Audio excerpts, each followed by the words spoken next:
बिस्मिल्लाहिर्रहमानिर्रहीम। असल बात से मैं इकबाल जंजुआ। नाज़रीन, आज की भी जो डेवलपमेंट्स हैं ये बड़ी अजीब व गरीब रही हैं। आज की भी पाकिस्तान तहरीक इंसाफ कुछ जो सियासत छोड़ने का और कुछ आते हैं पार्टी छोड़ने का सिलसिला अभी तक जारी है।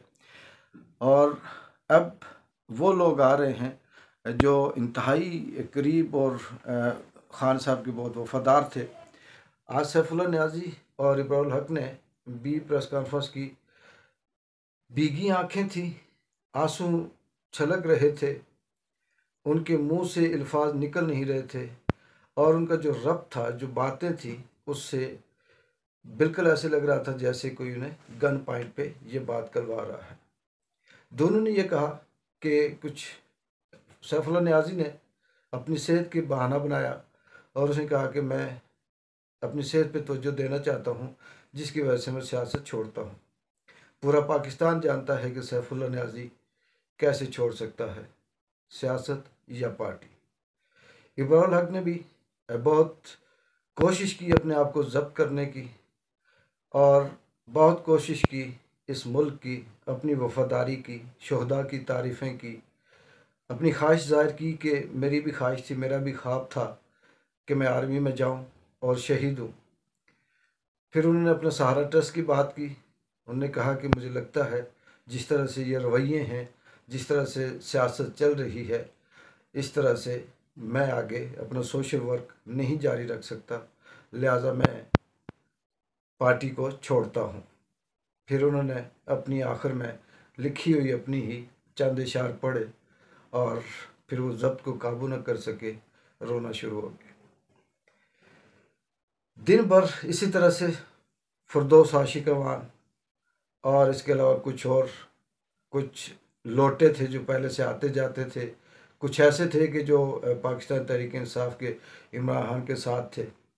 और ये मुकम्मल तौर पर ये चीज़ वाज़े है कि जो भी है इसके पीछे पीडीएम है, साजिश है, ताकत है, कोई बहुत बड़ी रियासत की कोई जबर है। इमरान खान को अकेला करके उसके बाद इलेक्शन करवाने की कोई डेट देना चाहते हैं। और दूसरी तरफ इस मुल्क के अंदर निज़ाम इंसाफ का जो तकाजा है, ये जो बैलेंस है, उसको देखें।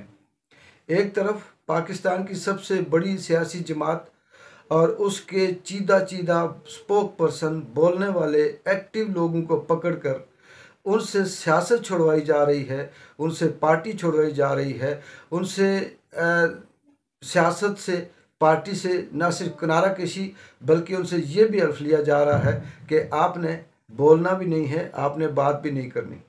और दूसरी तरफ व्याड़ी के अंदर जिसे कहते हैं कि सब कुछ बांध बांध के एक अकेला मिर्ज़ा यार फिरे वाली बात है कि मरियम नवाज व्याड़ी में जलसा कर रही है, चीख चीख कर, गले फाड़ फाड़ कर ये बता रही है कि इमरान खान ने हमला किया, पाकिस्तान के तारीख़ी मकामात पे हमला किया, पाकिस्तान की इज़्ज़त दाव पे लग गई। ये सारी बातें मानने की है कि 9 मई गलत था। क्या था क्या नहीं था हमें नहीं पता, इसके पीछे अल्लाह जाने। जो साजिश कर रहा है उसका भी अल्लाह हिसाब करेगा, और जो क्या हकीकत है क्या नहीं है जानते सब हैं, लेकिन बोलना मुश्किल है। लेकिन सब प्लान करके तो सबसे बड़ी सियासी जमात को पाबंद कर दें, उसको तनहा कर दें। इमरान खान जिसका जीना मरना इस मुल्क के अंदर है, आज उसका नाम नो फ्लाई जोन में लिखा गया, रखा गया, ईसीएल में डाला गया, तो उसने शुक्रिया अदा किया कि मेरा बाहर ना कोई बैंक अकाउंट है, ना जायदाद है, ना ज़मीन है, ना मेरा कोई स्टेक है। मैंने इसी मुल्क में रहना और इसी में पढ़ना है, मरना है, यही इनके लिए मौत थी। और दूसरी तरफ व्याड़ी में एक शहजादी जलसा कर रही है, इलेक्शन मुहिम चला रही है और इमरान खान के हवाले से जो मुंह में आता है वो बोल रही है, इदारों को गालियां दे रही है, जजेस की तौहीन कर रही है, और आर्मी में जो उन्हें पसंद है उनकी तारीफ़ें और जो नहीं पसंद उनको क्या से क्या अलकाबात से नवाज रही हैं। ये इस मुल्क के अंदर सियासत का मेयार है, ये इस मुल्क के अंदर जमहूरियत का मेयार है, ये इस मुल्क के अंदर आम शहरी और इस मुल्क का पाकिस्तानी उसका ये हक है कि एक को बोलने की इजाज़त नहीं है और एक गले फाड़ फाड़ कर उसके लिए कोई पाबंदी नहीं है, जो मर्जी बोले।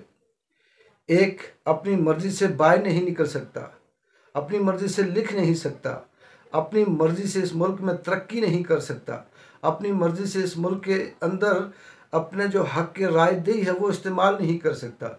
और दूसरी तरफ है जो मर्जी आए करते फिरो, जो मर्जी आए बोलते फिरो और जिसको मर्जी इल्ज़ाम दे दो। इस मुल्क का न सिर्फ कोई एक इदारा बल्कि हर एक इदारा किसी ऐसी ताकत के कब्ज़े में है कि आज जो इमरान खान की मेडिकल रिपोर्ट दी गई उसमें वो हिस्से जो इस हुकूमत के फ़ायदे में नहीं थे, मेडिकल रिपोर्ट में कहा गया कि इमरान खान नशा करता है, शराब पीता है, कोकेन पीता है, इसकी दिमागी हालत ठीक नहीं है, ये बीमार है, ये साइकोपैथ है, ये बहुत ज़्यादा नशा करता है। यानी एक बोर्ड जो मेडिकल रिपोर्ट आई, जो बोर्ड ने रिपोर्ट दी, और वही बोर्ड आगे उसी रिपोर्ट के आगे लिख रहा है कि ये बिल्कुल फिट है और नैब के हवाले किया जाए। वाह, क्या निज़ाम इंसाफ है, क्या इदारे हैं, क्या पावर है, क्या ताकत है। जो अच्छा लगे तो उसको जो मर्जी रंग दे दो और जो बुरा लगे तो वो चाहे जितना मर्जी इंसाफ के अंदर हो, कानून और आइन के अंदर हो, उसको गलत करार दे दो। तारीख तो हर बड़ी बड़ी पड़ी है, तारीख से हम क्या बात करें। बात ये करनी थी कि इमरान खान को तनहा करने से छोड़े, पीटीआई से कोई मतलब नहीं है, पाकिस्तान तहरीक इंसाफ ज़ीरो हो जाए कोई फ़र्क नहीं पड़ता। सवाल ये पैदा होता है कि क्या इस मुल्क की आवाम के दिलों में इमरान खान की नफ़रत पैदा करने में कामयाब हो जाएंगे? क्या लोग इमरान खान को भूल जाएंगे? ये जो बेबस हैं, ये जो मजबूर हैं, आज जो आकर पार्टी छोड़ रहे हैं, ये इमरान खान को सब कुछ बता कर आते हैं कि हम इस वजह से छोड़ रहे हैं। किसी के बच्चे की मजबूरी है, किसी की बेटी उठाने की धमकी है, किसी का घर मिसमार करने की धमकी है, किसी के बिजनेस को ख़त्म करने की धमकी है, किसी का कारोबार या उसकी जो ट्रस्ट चल रहे हैं उसको बंद करने की धमकी है, किसी के घर उसके बीवी बच्चों को उठाने की धमकी है। कौन इतना बर्दाश्त कर सकता है? मरियम, सफदर और इनके सारे हवारी हर 10 मिनट के बाद टीवी पे आते हैं और चीख चीख कर ये कहते हैं कि हमने सजाएं काटी, हमने जेलें काटी, हमारे ऊपर पाबंदी लगी, हमारे साथ ये जुल्म हुआ।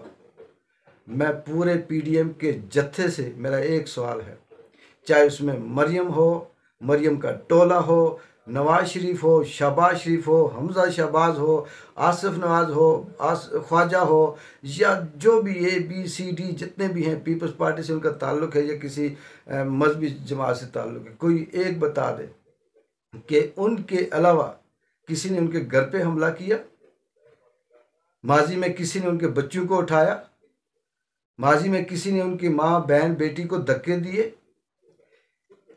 5 स्टार जेलों में रहते रहे। मरियम नवाज जिसे टीवी भी मुयस्सर था, टेलीफोन भी मुयस्सर था, मीटिंग भी मुयस्सर थी, घर कमरा जेल नहीं थी, वो खूबसूरत कमरा था। इसके बाप को इसी तरह से सहूलत दी गई, इसके चाचे को इसी तरह से सहूलत दी गई।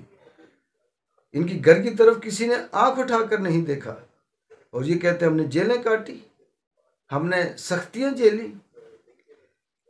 ये वक्त याद रखिएगा, आज इमरान खान के साथ या पाकिस्तान तहरीक इंसाफ के साथ आप ये जो जुल्म, ये जो सलूक कर रहे हैं, इससे 2 नतीजे निकलेंगे। एक ये कि अगर इमरान खान नाकाम हो जाता है या किसी न किसी तरह से आप ये जो लोग हैं, आप जो सारे लोग हैं कामयाब हो जाते हैं और इमरान खान को सियासत से आउट कर देते हैं और वो फिर किसी पाकिस्तान के अंदर किसी एक्टिविटी में हिस्सा नहीं लेता, तो आने वाले कई हज़ार साल तक आप लोग इसी तरह से एक ग्रुप के अंदर रहेंगे, एक ताकत आपके ऊपर मुसल्लत रहेगी और आप उसके हुक्म पे चलेंगे और वो ग्रुप भी आज़ाद नहीं होगा, वो भी किसी के आशीर्वाद पे चलता रहेगा, गुलामी होगी, मुल्क बिकता रहेगा, टूटता रहेगा। और दूसरी बात याद रखिएगा कि कल ये इमरान खान था जो ये सारी सोबतें बर्दाश्त कर गया। ये पाकिस्तान तहरीक इंसाफ के इश्क करने वाले लोग थे जो ये सब कुछ बर्दाश्त करके मर गए, शहीद हो गए, गोलियां खाई, जख्मी हुए, टुकड़े टुकड़े हो गए, उनके ऊपर गर्म सलाखें उन्हें रखी गई, शहीद हो गए, लेकिन नहीं माने।